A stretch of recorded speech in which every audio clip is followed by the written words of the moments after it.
I'm really excited to be part of the conversation this afternoon as we tee off the panel. So we have 30 minutes together really to frame the conversation and frankly to put the voice, perspective, and participation of youth front and center. And that's, I find, particularly energizing to be here with Lillian and with Jeremy. My name is Laurie Spengler. I run a company called Include Capital. We're a specialist advisory intermediary in impact investing. And we challenge ourselves, like I think everyone in the room, each day to ask, what are we solving for with the capital? And I just think it's a tribute to the organizers and to the way we're holding the conversation today that we have, if unemployment and youth is our topic, let's hear from youth as we begin this conversation today. It's a universal challenge, as Beth mentioned. It's an issue that we confront sitting here in Italy. It's certainly an issue in Kenya, where Lillian comes from. It's an issue in the United States, where I come from, or the UK, where I live now. It's in Cambodia, where Jeremy has worked for years. It's a universal challenge. I also think when we reflect on His Eminence Cardinal Turkson's remarks last night with integral human development, youth is a significant component of effective integral human development. As a society, our future is very closely linked to the future of our youth. So I just think it's fantastic that we're having this conversation this afternoon. So we're here as stage setters, and to my right is Lillian Omoke, who is from Kenya, and she's going to tell us a little bit about her story, her experience, and really personalize the topic of today. And to my left is Jeremy Hokenstein, who leads Digital Divide Data, a fascinating organization that's offered a number of interventions in the area of IT for youth who are pursuing employment opportunities. And we'll hear from both of them in framing the conversation. Yesterday afternoon, Jeremy, Lily, and I spent several hours together, which was lovely. We had spoken on the phone before, but yesterday was our first time together. And Lillian, when you were talking about yourself, it was really a great conversation, and you described yourself wearing three identities, or having three identities. Just by way of introduction, please share with all of us what you did share with me yesterday, how you think of yourself, your roles, and your identity in those three ways. Okay, thank you very much. She said, I'm Lillian. The three identities she's referring to is, before I joined DDD, I had missed by 2 points to join my university. In Kenya, if you're from the slums, I come from Kibera. So if you're from the slum, the only thing you have in mind is, the only thing for you to succeed is education. So you have to get an entry grade to the university, and I did well, yes, but I missed by 2 points to enter to the university, and then when you go direct, the government sponsors you. So since I missed by 2 grades, I didn't manage to join the university, so I ended up... And Lillian, help us understand, how many students in your school did make that? Oh, we were 110. I was number 5. I was like the line cut in me. So like I was only 4 made to the university that time. Yeah. So I was the first one to miss, and 104 more missed to enter direct entry. Right. That's the number. That's like the statistics. So 4. I mean, I think it's helpful for the audience to understand the cutoff. So 4 students out of 110 were able to be sponsored by the government to go on to university. You were number 5, 2 points, the first girl in her class in terms of that ranking. The other 4 were boys, but the consequence of that was quite significant. Yeah, so I had no other choice, because back then my sister had stepped down for a year so that I can finish my Form 4 before she goes back to school.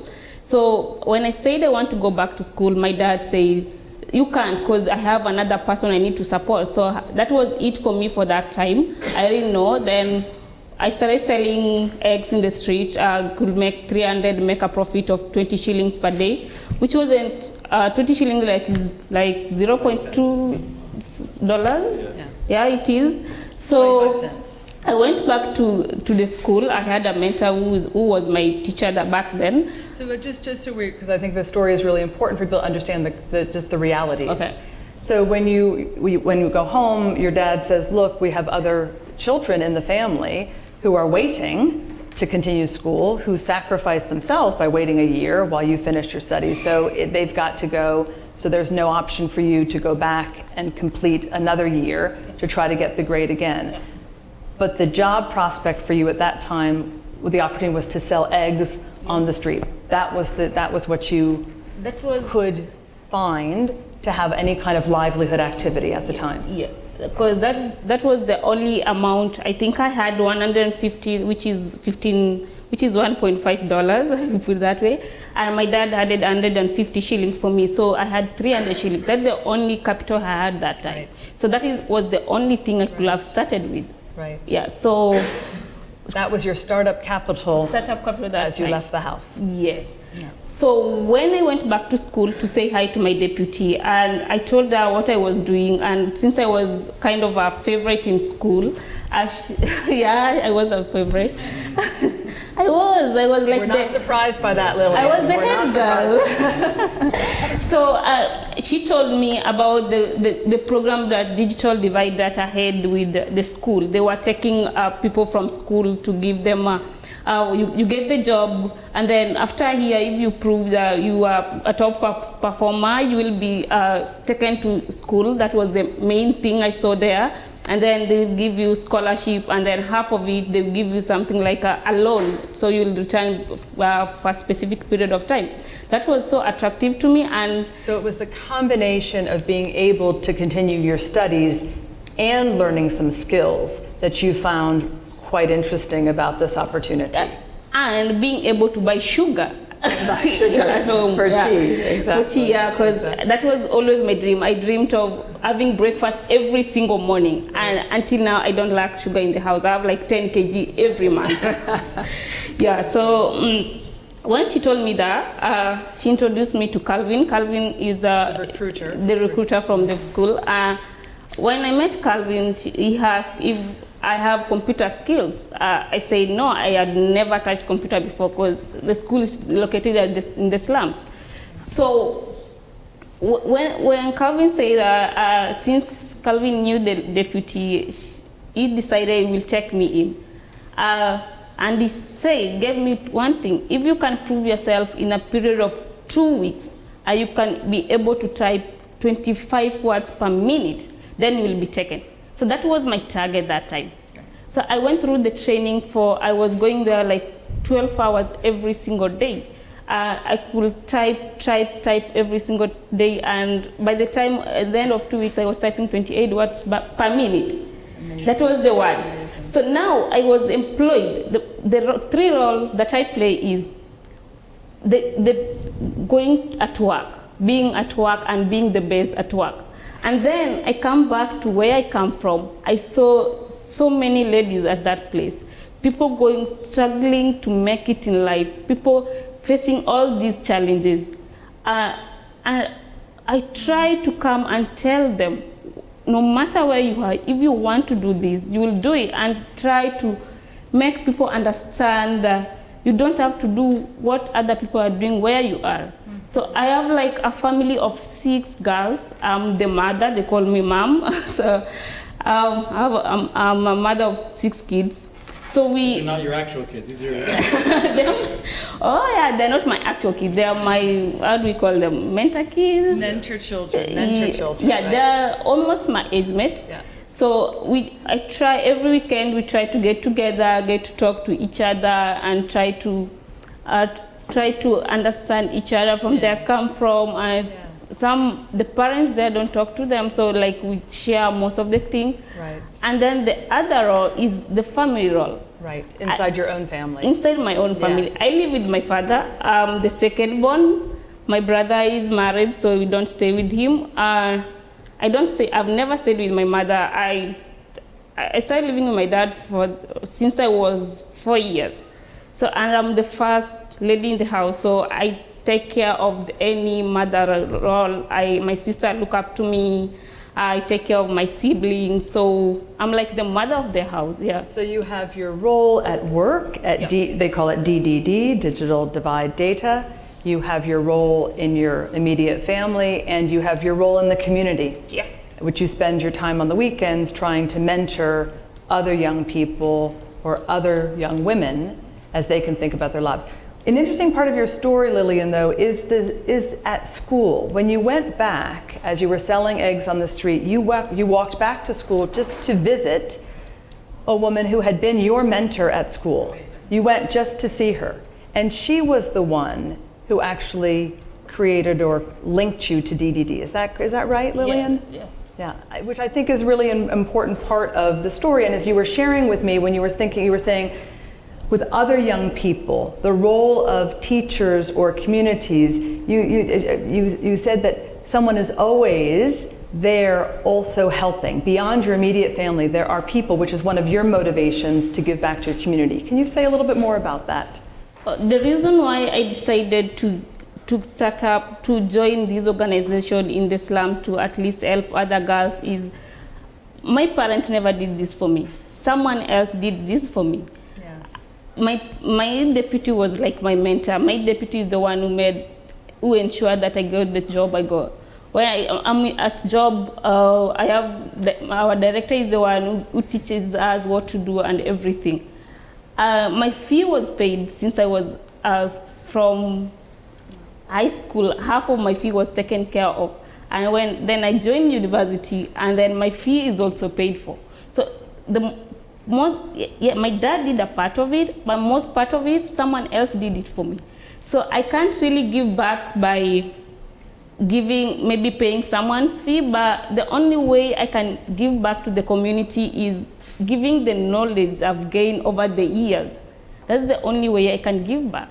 I think it's fantastic. It reminds us so much of the stories we heard this morning from the sisters, actually. Yeah. That you were on the receiving end of that kind of support, and now you're giving that support. So I want to hear a little bit more about your job, but before we do that, I want to ask Jeremy. So Lillian is now working at DDD. Tell us, what is DDD? What is your business model? And how are you looking at the issue of youth and unemployment? Sure, thanks. Well, I'm here mostly just to listen to Lillian. It's hard to follow her, but thanks to the conference for supporting Lillian to be here. It's obviously wonderful to have her voice. DDD is really just Lillian's story more broadly, is really about saying, how can we help people realize their potential? We always say we can't give you a future, but we can hopefully give you a chance to realize your own potential. I was in Cambodia, like many people's here, personal journey 17 years ago, met a number of young people learning computers and English who just were working so much harder than I'd ever have to work and were so motivated. I knew there's people in the rooms like this who would want to help. I mean, what's so stark to me is Lillian said when she finished high school, she wanted to redo it, and her father didn't have enough money because her sister had to wait a year to then go. And that was $130, that tuition for the whole year for high school. And for that $130, Lillian almost spent her life selling eggs, and there's so many people in this room who would obviously help for that. So DD really is about helping people realize their potential more broadly. I'll just say a note on a personal note. My mother miraculously was born on April 18th, 1945 in a Nazi concentration camp 3 weeks before liberation. And so for me, while we didn't talk about it a lot growing up, it's obviously a miracle that she's alive and a miracle that I'm here. And I think for myself, when you say, what do you do with a life that you shouldn't have had? And I know many of all of us feel like that no matter what their upbringing is. And so I think for myself, I've tried to dedicate myself to just try to give some opportunities for all of us to realize our potential. I appreciate you sharing that. You shared it with me yesterday at lunch, and I think you're right to make explicit the personal motivation that underpins a lot of what we all do. So thank you for sharing that. It's just moving, talking to everyone here and hearing about their pieces. So in terms of DDD then, so our model is how can we give people opportunity, particularly is looking at the IT sector. And we have a few different interventions, but the core insight, which many have, is that we actually have a gap now. We have a big demand for talent in the IT sector, in mobile, cloud, analytics, cybersecurity. And sure, we need as many, Stanford PhDs, or I'm not sure what the university is, in here in Italy. But we also have, for the first time, an opportunity where there are a lot of tools like Amazon Web Services that Lillian's now certified at a global standard in, or Salesforce, or analytic tools, where you can train people from pretty modest, educational backgrounds to be quite expert in those tools. Lillian doesn't yet know, she will one day, how to build a data warehouse center, a football field's worth of computers, although I wouldn't put it past her, but she knows how to manipulate those computers and manage them now for you. So if CRS, is using using the cloud for its operations, or the Africa Development Bank is doing that, Lillian now can serve them with those skills. So let's say a little bit about the business model of DDD. Sure. So you're providing these technology jobs at different stages of skill requirement. Yeah. But what is the business model of DDD? So the heart of DDD business model is we have $17 million of earned income, which are companies globally in Africa and other Europe and the US who pay us for work that we do for young people like Lillian who provide work for them. And that basically breaks even as a business. And then we raise about $1 million in philanthropic funding that supports the extra training and scholarships for university, like for people like Lillian. Okay, so when you think about that model where you've got the scholarship pursuit, you've got the earned income, how do you, and now you've been at this for a number of years, building off the question that we just heard from the healthcare panel, what is the role of private capital, or is there a role for private capital, Jeremy, in thinking about DDD and its future? Sure. And that goes to it was good to kick off the day with the returns continuum, and we've acted along a lot of those pieces. So on one side, on the grant side of things, as I was mentioning, we use the philanthropic support for the extra training programs and the scholarship programs. And so those are things which the business perhaps one day at larger scale and larger margins will be able to handle, but you're already working in some tough countries and you're working with populations with modest backgrounds. If you want to make your life a little easier, you'd be, with college graduates, in Kenya, and even easier is, in Bangalore, India. So when you're doing this with youth from Kibera, that kind of philanthropic support is needed. And we think, and we've had good responses, that that's quite compelling to donors, because if you want to support a scholarship, like many of you do, you then have to support people's, living costs as well, which is covered through their salaries, in this case, as well as they're getting real professional experience. So when they come out, they've got that plus the degree. So that's one bit on the grant side. Then on the investment side, I'd say DDD is probably in the sub-commercial, kind of in the B ranges of pieces, but we've taken on about $750,000 of debt, investment debt, and we're looking now to raise another about $750 million, and that money's to invest in growing the business. So now we've got 50 talented people like Lillian, who are Amazon Web sysadmins, and we now need to develop more customers, throughout Africa, throughout Europe, to grow that. And so that's the business development, those pieces there. We use the capital, where we then are confident we can be repaying, some returns to them. Probably not the level of kind of, commercial IT firms, in India, but eventually there'll be that kind of scale. But I think what's important, Jeremy, is the clarity of the business model. What type of capital do you need for what activity, for what service? And I think that's also what providers of capital are looking for. So thank you for sharing it with that kind of specificity. Lillian, I want to come back to you. You said something really interesting to me yesterday, that you didn't know about IT when you first found DDD, but it was an opportunity. And you were motivated to take advantage of the opportunity. But what you did share with me is that you were interested in studying insurance. And we do have a number of people from the insurance industry in the audience. And so share a little bit about the insurance motivation, why you were interested in studying insurance, and how you think about combining now your IT skills and experience with your interest in insurance. Actually, when I joined DDD, I was doing data entry job. Then 1 year later, I proved myself, so I was recruited among the list of people who will join the university. So I joined, and I took a course in Bachelor of Commerce Insurance Option. So back then, and you're studying while you're still working at DDD. Yes. So just for everyone to understand, you still have a day job working at DDD, and then you're studying in addition. So it's 6 hours a day, 6 days a week. Plus going to school. So you study in the evening. So a year later, then when I was doing exams, actually, a new concept was introduced. Then I was among the few people who were selected to join the new concept, which was Amazon cloud computing services. And then when they were doing recruitment, I wasn't around. When I came back, I had never heard of Amazon before. And so it was a new thing in the market, and I had to go and Google it, and it was so interesting. I looked at it and I was like, this is a new thing. You will go through the services, it's for free, and then you will get paid. You're being taught, getting the skills. It's a professional course. You will get the certification, and then you still be paid, So it was a new thing for me. I was interested to learn it. And we went through the whole course, 3-month course. Mm-hmm. After completing, we did the certification, which we passed, thanks to God. And then I got so interested in it, but at the same time, I want to continue doing insurance because the main reason I decided to take insurance is my dad was not poor. He worked for 8 years for the government. He was earning this good, huge amount of money. And he was doing so well. And I thought if my dad had education cover for each individual in our house, or he had taken up life insurance, then won't be in the situation we are right now. Because 8 years working for the government in a big position, and then you suffer because you are laid off.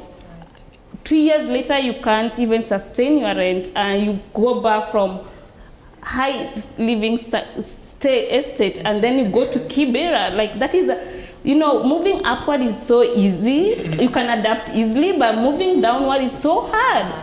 This is a really powerful part of your story. Yeah, until now, my sister has never accepted that we are poor. And then she's pregnant now. She's 20, the one after me, she's 20, she's pregnant. She has never accepted she's poor until now. Because she was used to this good life. Yeah. So that's why, and then I thought, I don't want to leave What's IT. your vision for insurance, though? I don't want to leave IT. So I want to, in 5 years from now, I want to be able to integrate what I've learned, the skill here, appreciated this, and combine with the insurance and be in the same concept. Because I believe insurance market is a bit behind in technology. Sorry to say those insurers inside the house, I'm sorry. Technology-wise, a little bit behind the times, you would say. So there are some insurance companies here. If you'd like to talk to Lillian afterwards, she has some suggestions, which I think would be well received. But the story is really important, Lillian, because you're right. A lot of times people just make an assumption that if you are from Kibera, you were born in Kibera, and your life situation was very different. Yeah. That you were born and you had a whole first 10 years of your life in a very different environment. Your father lost his job quite suddenly, and the family found itself in Kibera, which really altered so many aspects of your day-to-day life and your future life. But at the moment, you're feeling optimistic about your point with your job with DDD and what you can do in the future. Yeah. Jeremy, I want to ask you a question. As you, of course, we're focused on Lillian's individual story. You've shared with us where DDD is in terms of size and scale. How do you measure, manage the impact of what DDD is doing in the context of the question on the table, youth and unemployment? Right. Well, we've tried to keep it simple if we can, and we basically have our theory of change just around change in lifetime earnings. And so we do surveys as people come in while they're at DDD and afterwards. We haven't done randomized control studies. When we called MIT to do that, they were like, that's $500,000, which is worthwhile to do it. It costs that much, but we're like, in terms of impact, we didn't have those amount of money to spend. So what we do is we survey all of our employees and our graduates. Our idea has always been this is a stepping stone for people. And so basically in our last impact study, we've had about 2,500 graduates now. We employ about 1,200 people. The average income of graduates is about $450 a month, so we estimate about a $75,000 increase in lifetime earnings, and we look at the philanthropic investment at about $3,000, $4,000, so there's kind of a 20x return in terms of social return from that piece is kind of how we think about it, and we basically compare what people's salaries were to what we expect they would have been, someone like Lillian who was on a different trajectory. So it is the prosperity. So it's a prosperity basis. Not just the job, but what happens What happens from that, we use a Grameen Progress Out of Poverty survey, so there's other pieces besides income in terms of your housing and health and so on, but it can get complicated pretty quickly. So the main number is kind of what are people's incomes and trying to estimate what would a similar cohort of her graduates have been earning. So super, on that. Super. If I could just lastly connecting it back to the theme here, I'd just say as a kind of enterprise in this, and a lot of been the investors, which is great to see here, I'd say it's confusing for us too to figure where do you fit kind of on that, and how do you meet the people who have the same interest around your kind of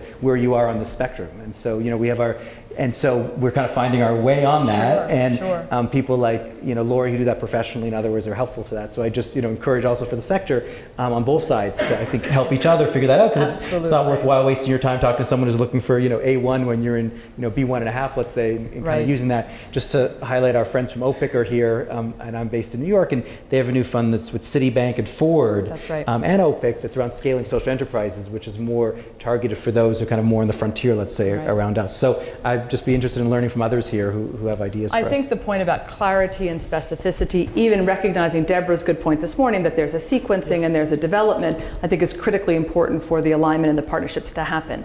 As I said at the beginning, our job was to put this a little bit of perspective into the conversation in the panel that's about to happen. For me sitting here today, as I said, it's such a privilege sitting with Lillian because it's the voice, the perspective, and most importantly, the participation of youth in this conversation if we want to make sure that the solutions we put together, whether it's DDD as a solution or other solutions, are really relevant to you as a person who is connecting to the solution. So thank you, Lillian, so much for being here, for sharing your story with all of us. Lily and I are going to sit together tomorrow at lunch. If anyone wants to learn more about Lillian, her background, tomorrow we're going to do a table in the lunchroom, so please look for us. Jeremy unfortunately has to head out, so that's why it'll be the two of us. We're not excluding Jeremy, so it will be the two of us, but please come join us, and please join me in thanking Lillian and Jeremy.